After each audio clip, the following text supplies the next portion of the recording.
اس کے بعد حال ہی میں سپریم کورٹ سے جو فیصلہ میرے حق میں ہوا اور پھر یہاں سے سینئر سول جج کی عدالت سے وارنٹ جاری ہوئے مسمارگی کے، اور ابھی 8 تاریخ کو انتظامیہ ہمارا پولیس موقع پر گئی اور انہوں نے جا کے اس مکان کو مسمار کیا اور مکمل قبضہ میرے حوالے کر دیا، اور میں بہت خوش ہوں۔ ابھی تھوڑا سا کوئی ملبہ ہے وہ اٹھا رہا ہے، اور میں اپنی عدالتوں سے انتظامیہ سے بہت خوش ہوں، اور میرے پاس الفاظ نہیں ہے کہ میں بیان کر سکوں، اور امید کرتا ہوں کہ آئندہ بھی مظلومین کو اسی طرح انصاف ملتا رہے گا، اور جب تک یہ انصاف قائم رہے گا یہ ملک بھی قائم رہے گا، اور ہم آزاد جموں کشمیر کو بھی حاصل کر سکیں گے۔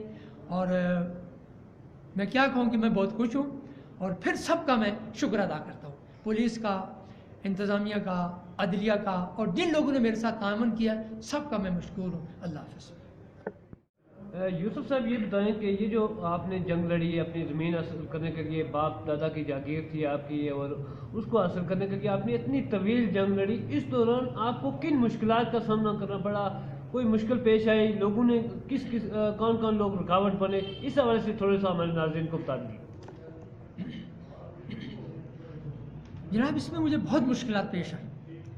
ابھی دیکھیں کہ 1.5 سال پہلے یہ باغ میں 8.5 مہینے ہوٹلوں پر میں رہا، کوئی جگہ میرے پاس نہیں، یہاں میرا کوئی رشتہ دار نہیں، کچھ نہیں ہے، میں اکیلا ہوں، اور مارنے کی دھمکی مجھے بہت دی گئی ہیں، اور مجھ پہ پریشر یہ تھا کہ یہ جگہ چھوڑ دو، اس کو اونے پونے میں بیچ دو، یہ مکان اس نے بنایا، تو ہم اس کو اسٹے آرڈر جاری کیا تھا کہ مکان مت بناؤ، لیکن اس نے کسی کی بات نہیں سنی۔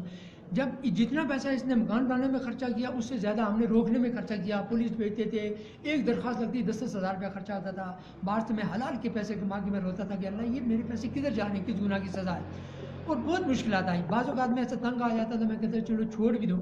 پھر میں نے یہ سوچ رہا تھا کہ اگر میں یہ جیسے بیٹھ کے بات کرو جی بھائی ہے بس دھمکیاں، میں یہ سوچ رہا تھا آپ کو میں سچی بات کہوں کہ یہ میں نے صرف اپنے حق کی جنگ نہیں لڑی، بلکہ میں نے قانون کی بالادستی کی جنگ لڑی اور ہر مظلوم کی حق کی جنگ لڑی ہے، ٹھیک ہے۔ میں یہ سوچ رہا تھا کہ اگر بیٹھ کے کسی بات سے مونے پونے میں چھوڑ کے چلے جاتا ہوں تو کل لوگ یہی کہیں گے کہ دیکھیں جی یہ کل یہی کہیں گے لوگ کہ دیکھو جی لو اتنا کچھ لڑ کے سپریم کورٹ تک گئے تو کیا ہوا آگے بیٹھ کے یہ ہوا، میں نے نہیں، پھر لوگ قانون کا مذاق اڑائیں گے۔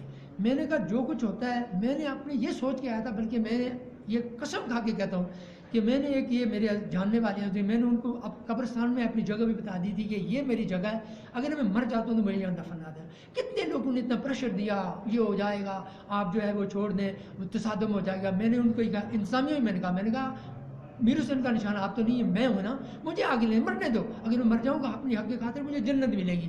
اور میں نے یہ جنگ لڑی اور الحمدللہ میں بہت خوش ہوں، اور اگر میں اس کو چھوڑ دیتا تو ہر ظالم جو ہے وہ مظلوم کی حق پر ڈاکہ ڈالتا اور مظلوم کو نکال دیتا۔ اب مجھے انشاءاللہ بہت امید ہے کہ مظلوم کی حوصلہ افزائی ہوئی ہے اور ہر مظلوم جو ہے وہ اپنے حق کی جنگ لڑے گا۔ تو مشکلات بہت پیش آئی ہیں کہ میں بیان نہیں کر سکتا، یعنی ہر وقت مجھے خطرہ رہتا تھا کہ کسی سے گولی آئے گی، کسی سے خنجر مارے گا، کچھ کرے گا، لیکن چونکہ میں اللہ کے سہارے پر چلتا ہوں اسی کی رسی۔ آخری مسمارگی کے دوران بھی کوئی آپ کو درمیان میں کچھ لوگوں نے پریشرائز کیا، وہ کیا معاملہ تھا؟ وہ معاملہ یہ تھا کہ جس دن ہم جا رہے تھے تو وہاں تحصیلدار صاحب جو ہے وہ مجھے لے کر کے جناب میر اکبر صاحب کے گھر میں گئے، تو میر اکبر صاحب کا میں پہلے نہ کبھی دیکھا نہ کبھی بات چیت، نہ میں جانتا تھا ان کو۔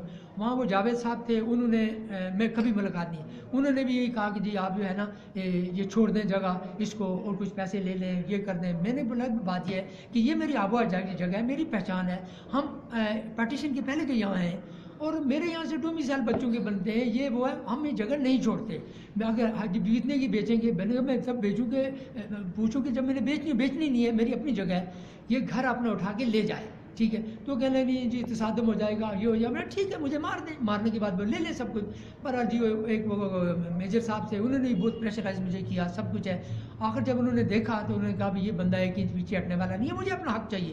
میں چاہتا تھا، میں دیکھنا چاہتا تھا کہ بھی کیسی گولیاں چلتی ہیں اپنے حق کی خاطر، اگر میں مروں گا تو سب کے حق ملیں گے۔ آخر میں پھر انہوں نے سب جتنے بھی وہ لوگ بیٹھے ہوئے تھے، میں ان کا بھی مشکور ہوں کہ ان سب نے پھر میری فیور کی۔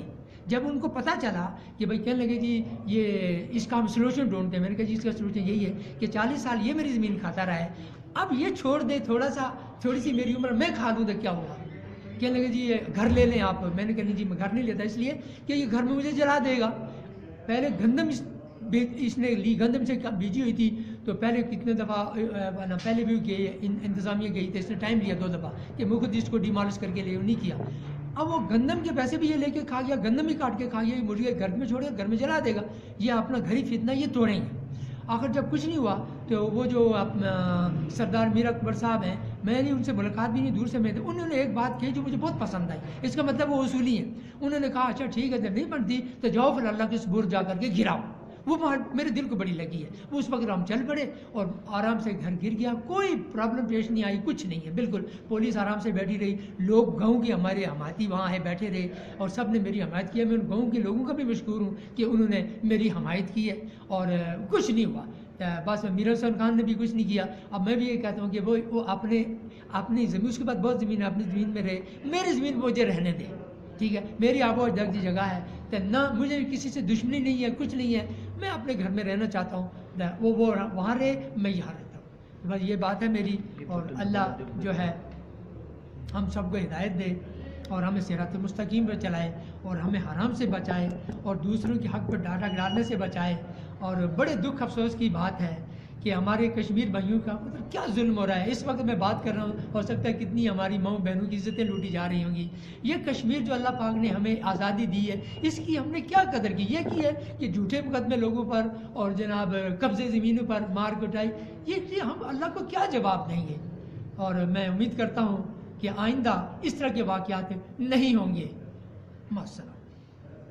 یہ تھے ہمارے ساتھ یوسف صاحب جنہوں نے اپنی زمین اپنا حق حاصل کرنے کے لیے بڑی طویل جدوجہد کی, اور طویل میں سمجھتا ہوں کہ یہ رول ماڈل ہے جو لوگ اپنے حق کے لیے لڑتے ہیں. حالانکہ جس جگہ انہوں نے جدوجہد کی وہاں ان کی نہ کوئی برادری ہے اس طرح کی بڑی, نہ کوئی اس طرح کے وسائل ہیں, لیکن انہوں نے تنہا جس طرح اپنا حق حاصل کرنے کے لیے جدوجہد کی, اور آزاد کشمیر کی عاداتوں نے, آزاد کشمیر کی انتظامیہ نے جس طرح ان کے ساتھ کوآپریٹ کیا, میں سمجھتا ہوں ایک مثال ہے. اور اپریشیٹ کرتے ہیں ہم ان تمام معاملات کو. پروگرام چنکارے کے ساتھ اجازت دیجیے. شوکت تیمور, اللہ نے کی بات. Thank you.